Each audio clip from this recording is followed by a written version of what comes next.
Bismillahirrahmanirrahim. Now let's start with the endocrine system. So in endocrinology, firstly we have precocious puberty. Evaluation of the precocious puberty, early secondary sexual development. Uh, if there is early secondary sexual development, then we look for bone age. If we have advanced bone age, then we look for luteinizing hormone. In low basal LH, GnRH stimulation test is done. If there is still low LH, then that is peripheral precocious puberty. And if by the GnRH stimulation test we have high LH, it is central precocious puberty due to early HPA axis activation. And if high basal activity of LH is there, so it is central precocious puberty. So basically we do the GnRH stimulation test to differentiate between the peripheral and central precocious puberty. The second type is the one with a normal bone age. We look for isolated breast development. If it is there, that means there is premature thelarchy. Isolated pubic hair development means premature adrenarchy. Okay. So why is there low LH in response to GnRH stimulation test? Because there is already negative feedback, so would not increase. Okay. Like the testosterone or estrogen that is peripherally being produced is sending a negative signal to the growth to the hypothalamic pituitary axis to decrease the LH production. So even after giving the GnRH, that is not increasing. Peripheral precocious puberty means either gonadal or adrenal release of sex hormone is happening, maybe because of what is that called, congenital adrenal hyperplasia, or maybe because of some sort of testosterone testis abnormality or gonadal abnormality. Central precocious puberty is due to early HPA axis activation. Secondary sexual development in girls age less than 8 or boys age less than 9 is termed as precocious puberty. It is defined as secondary sexual characteristics appearing in the girls aged less than 8 years and the boys aged less than 9 years. Precocious puberty may be benign, like benign thelarchy, breast development, or benign adrenarchy. Risk factors for PCOS, diabetes mellitus type 2, metabolic syndrome, especially in the obese patients. Central precocious puberty and peripheral precocious puberty. Secondary sexual characteristics may be estrogen stimulated, like in the breast tissue, and androgen stimulated, like the pubic and axillary hair, adult body odor, and acne. The management, initial management includes bone age evaluation. If the advanced bone age, check for the basal FSH and LH level and the level of pulsatile GnRH. If they are increased, the patient has central precocious puberty. Do the MRI. Positive in case of hypothalamic or pituitary tumor. Negative in the case of idiopathic precocious puberty. Give GnRH therapy, the continuous one, because it is a pulsatile GnRH which causes the release of LH and FSH. If we give it in a continuous dose, so the reverse effect occurs and the GnRH and LH release is inhibited. The TRH, thyroid release hormone, that is what this one. Okay. So if we look at the side table, TSH and precocious puberty. In chronic hypothyroidism can cause precocious puberty because TSH can inappropriately stimulate the FSH receptors. Okay. This will cause, in chronic hypothyroidism, the level of TSH are high. So this will cause increase in the estrogen and will lead to breast development or vaginal bleeding. Euthyroid hypothyroxanemia, patient with anorexia nervosa, they have euthyroid thyroxinemia, which is characterized by normal TSH, normal to decreased thyroxine and triiodothyronine. Obesity and precocious puberty. Obesity will lead to increased adiposity, that will lead to increased insulin production, stimulation of adrenal glands to produce sex hormones, and ultimately precocious puberty. So the TRH stimulates the release of prolactin. Prolactin decreases GnRH, that will lead to decrease in LH and FSH. Okay, got that point, but why is it written over here? TSH, FSH, and LH have same alpha subunit, thus one can stimulate the receptor of other. Okay, so constitutional growth delay defined as less than second percentile of age and sex. Most common, it is seen or diagnosed at 3 years maybe. Most common cause of short stature and puberty delay in adolescents. The clinical features are normal birth weight and height. Height, growth, and velocity slows between age of 6 months to 3 years. Normal growth and velocity regained after 3 years of age. Uh, Letter C and 3 years, third letter. So it is constitutional growth delay. So C is the third letter. So we have a slow growth till 6 months to 3 years. This leads to puberty and adolescent growth spurt delay, but it occurs eventually. Born age radiographs show born age that is delayed compared to the chronological age. Uh, Constitutional delay of growth and puberty. The clinical features are family history of late bloomers, delayed puberty, short stature, normal growth velocity, and delayed born age. Management reassurance like watchful waiting with or without hormone therapy. And prognosis is puberty onset correlates with the family members and normal expected adult height. Okay, then we have the second type is mentioned on the side, that is familial short stature. Born age correlated with the chronological age and puberty is not delayed. Family history of short people will be present in the familial short stature. Hypothyroidism can cause decline in the growth and pubertal delay as well. Clues: delayed born age with linear growth velocity, normal growth velocity starting more than 3 years. Okay, so delayed born age with linear growth velocity starting more than 3 years. So why do we add them and what do we get after adding them? I don't know. So this is something, and like this is the third percentile. Okay, these are the percentiles, right? And if the okay, I'm sorry, I'm stammering too much. Actually, these growth charts are for the height and weight together. This one is for the height, like in centimeters, and this area is for the weight in pounds and kilograms as well. So if the child lies below the second percentile after the age of 3 years, like 64 inches or something, so he is short, or he or she is short, and these are the percentiles. Then how do we what is refeeding syndrome? Pathogenesis of refeeding syndrome. It is a condition that we face when we are dealing with the patients of malnutrition.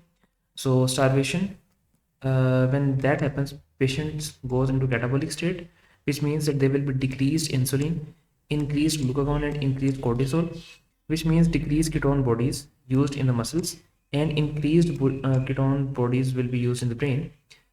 Increased glycogenolysis, increased lipolysis, and increased protein catabolism, depletion of fat, protein, vitamins, minerals, and intracellular electrolytes. Start refeeding, that will bring an anabolic state, which means an insulin will be high. Increased glycogen synthesis, increased protein synthesis, and increased intracellular uptake of phosphorus, potassium, magnesium, and thiamine. That will lead to decreased serum phosphorus, potassium, and magnesium. Decreased serum thiamine, because that is a cofactor for a lot of chemical reactions which are used in the glycogen synthesis, and increased sodium and water retention. And all of that can manifest clinically as arrhythmias, congestive heart failure, pulmonary edema and peripheral edema, seizures, and Wernicke's encephalopathy because of thiamine deficiency. So this is the pathogenesis of refeeding syndrome. Other causes occurs when starvation is acutely treated, causes insulin secretion which leads to hypophosphatemia, primary deficit electrolyte as it is required for the ATP energy, hypokalemia that will lead to cardiac arrhythmias, hypomagnesemia will lead to cardiac arrhythmias and decrease in thiamine in serum, Wernicke's encephalopathy. This leads to cardiopulmonary failure. Then the next thing is von Gerke disease. It is a glycogen storage disease. So it presents at age 3 to 4 months with hypoglycemia, glucose 6 phosphatase deficiency in the liver, kidney, and intestinal mucosa that will lead to glycogen accumulation. Presentation age 3 to 4 months. Hypoglycemia often result in seizures, lactic acidosis due to the buildup in the liver, hyperuricemia, and hyperlipidemia. Urine dipstick is positive for ketones. Physical examination will show a doll-like face. What are the doll-like face? Okay, there will be a doll-like face.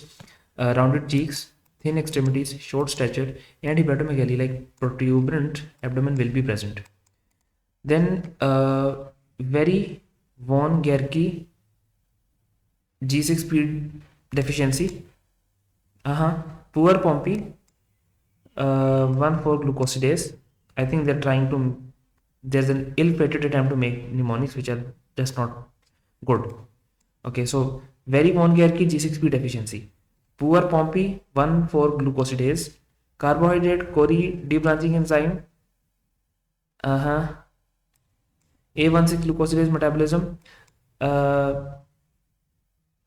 McArdle disease. Okay, I think in McArdle disease, the carbohydrate debranching enzyme A16-glucosidase deficiency is there in glycogen phosphorylase, myogen phosphorylase. Okay, what is that? I mean, actually, what was that? Sorry, if anyone can make sense out of that, can you tell me in the comment section? So then we have glycogen storage disease type 1. The clinical features are, let me zoom it in.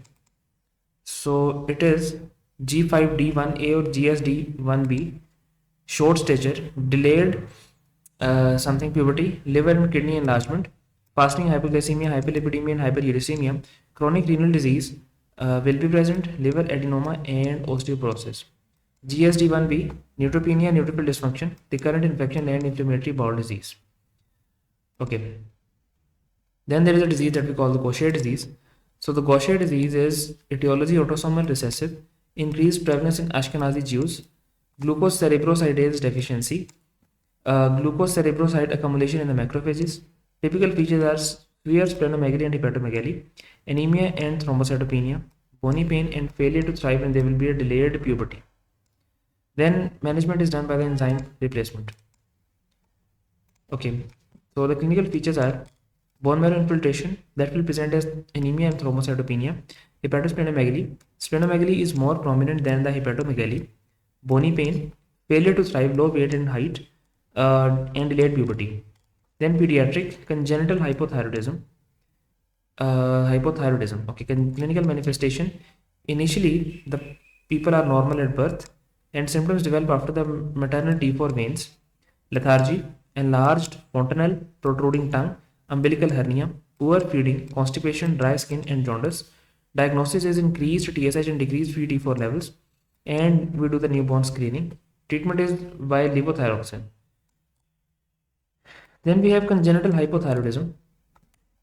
The clinical manifestation, usually asymptomatic at birth, rarely causes delayed meconium passage. After maternal thyroxine wanes, like weeks to months, lethargy and poor feeding, enlarged fontanelle, protruding tongue, puffy face and umbilical hernia, constipation, prolonged jaundice and dry skin. Diagnosis, increased TSH and free thyroxine levels, and newborn screening. Treatment is with levothyroxine. Prognosis, no deficit if treatment started in the neonatal period, and like neonatal is just immediately after birth. In neonatal is from the day 0 to day 28. Untreated disease is associated with a neurocognitive dysfunction, that is decreased intelligence quotient. Avoid co-admission with soy products, iron and calcium of what? Of levothyroxine. So levothyroxine must not be co-administered with the soy products, iron or calcium. Then diabetic ketoacidosis.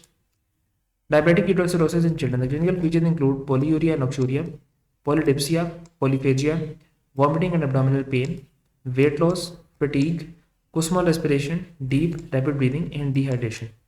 Lab findings include glucose of more than 200 milligrams per deciliter, bicarbonate of less than 15 millicalorimes per liter, pH less than 7.3, anion gap of more than 14, and serum urine and ketones. Management: 10 ml per kg isotonic fluid bolus over 1 hour, insulin infusion with isotonic fluid with potassium. Complications include cerebral edema. You should look for polyuria, polydipsia, abdominal pain, fatigue, dehydration, Kussmaul breathing, high glucose in the serum and ketones in the urine. Infections precipitate DKA by increased catecholamine, increased cortisol, and increased glucagon. Insulin keeps the potassium inside the cells. So hence the diabetes mellitus type 1, potassium comes out of the cell because insulin is not enough, and serum studies may show normal or increased potassium in the serum, but overall body stores of potassium stay depleted. Treatment: gradual fluid depletion, insulin administration. You should also supplement with the potassium since insulin will cause hypokalemia. Okay, so we were talking about diabetic ketoacidosis in children. Yes. Then the next thing is, in diabetic ketoacidosis, before insulin treatment, H positive ions are going inside the cells and potassium is coming out of the cells. Increase H positive and increase osmolality. When we give the insulin, the potassium is going into the cells and H positive is coming out. Now there is decreased H positive and decreased osmolality, right? Okay. The next section is about the ENT. So we'll continue with the ENT the next section. Until then, Allah Hafiz, fi amanillah, and take care.